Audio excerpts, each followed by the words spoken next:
Hello everyone.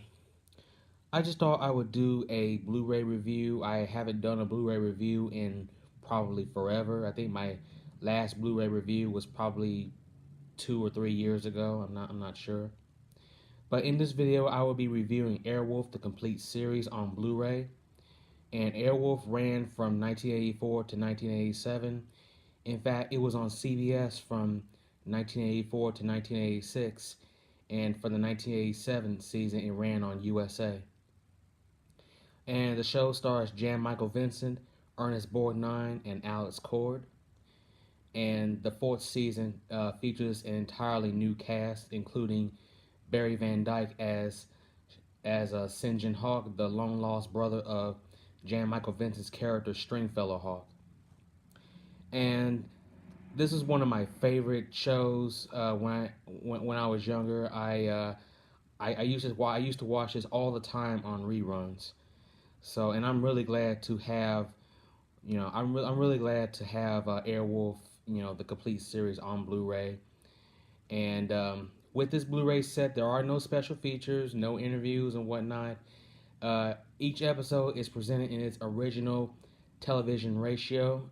I believe it was like a 4:3 television ratio, because obviously widescreen TVs didn't exist back in the 1980s.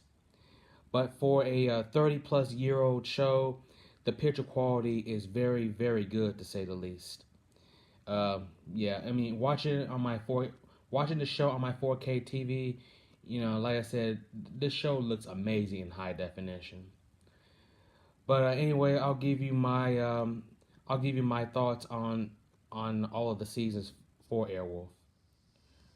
Okay, here we are with Airwolf seasons 1 and 2, and long story short, these two seasons are by far the strongest seasons right here. And Airwolf season 1 features, some guest starring appearances by David Hemmings, David Carradine, and a young Shannon Doherty, years before she starred on Beverly Hills 90210 and Charmed.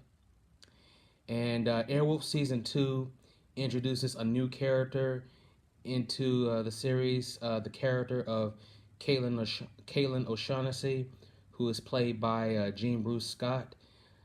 She eventually joins the team of Stringfellow Hawk, who is played by Jan Michael Vincent, and Dominic Santini, who is played by the late Ernest Borgnine.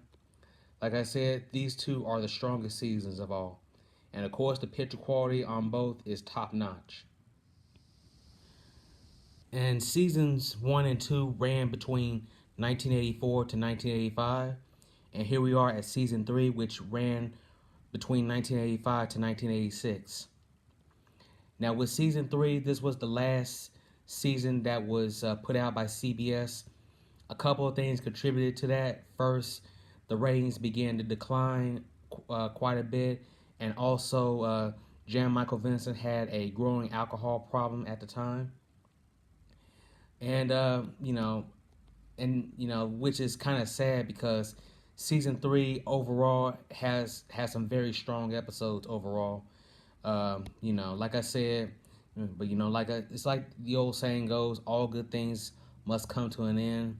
But still, some would say that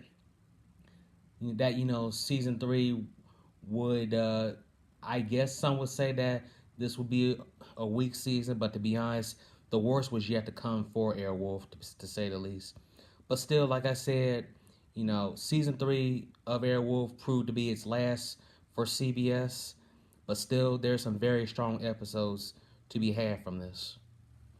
And there are some appearances from the likes of John Vernon and William Wyndham. They both appeared on an episode apiece. So like I said, there are some really good episodes to be for season 3 overall. I know a couple of my favorite episodes are from this season. Okay, and this is the fourth and final season of Airwolf. Now, this was put out in 1987, and it aired on the USA Network. And the show, well, this fourth season of the show was filmed entirely in Canada, and a lot of fans would say that this is, the weakest and worst season of the show. And obviously for good reason, because most of the scenes, in each episode are pretty much recycled from the first three seasons of the show. And also season four, Airwolf was there was an entirely new cast for it, including Barry Van Dyke, who is the son of Dick Van Dyke, and Barry Van Dyke played Stringfellow Hawk's long lost brother St. John Hawk. However, Jan Michael Vincent does appear in the first episode of this fourth season. The first transitional episode, to say the least, in which his Stringfellow Hawk passes the torch to his long lost brother Sinjin. And I have to agree.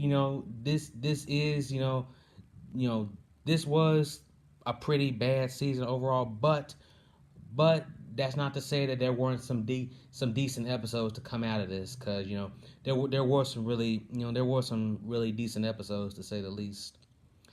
And I actually had season four on DVD a while back, but with this new Blu-ray set, it actually looks really really nice. I mean, it's been 30 years since season four went off the air back in September of 1987.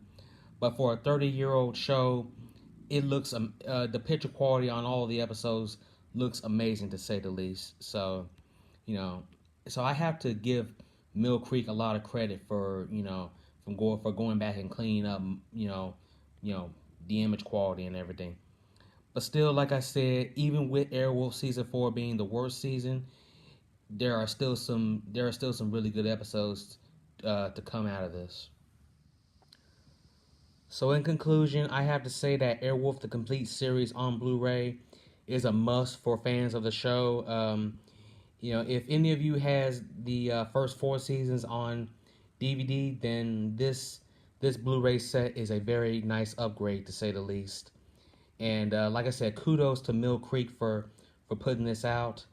And like I said, even with two strong seasons of the show, a a good but not great third season, and just and a very weak fourth season, this is still a very nice package overall.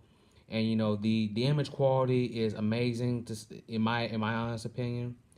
And that, like I said, this is a must for any fan of Airwolf here, like myself, obviously. Okay, everyone, this has been my Blu-ray review of Airwolf the Complete series. And you know the drill: rate, comment, subscribe, and let me know what you thought of the video. And that will do it for today. Thank you for watching. Bye.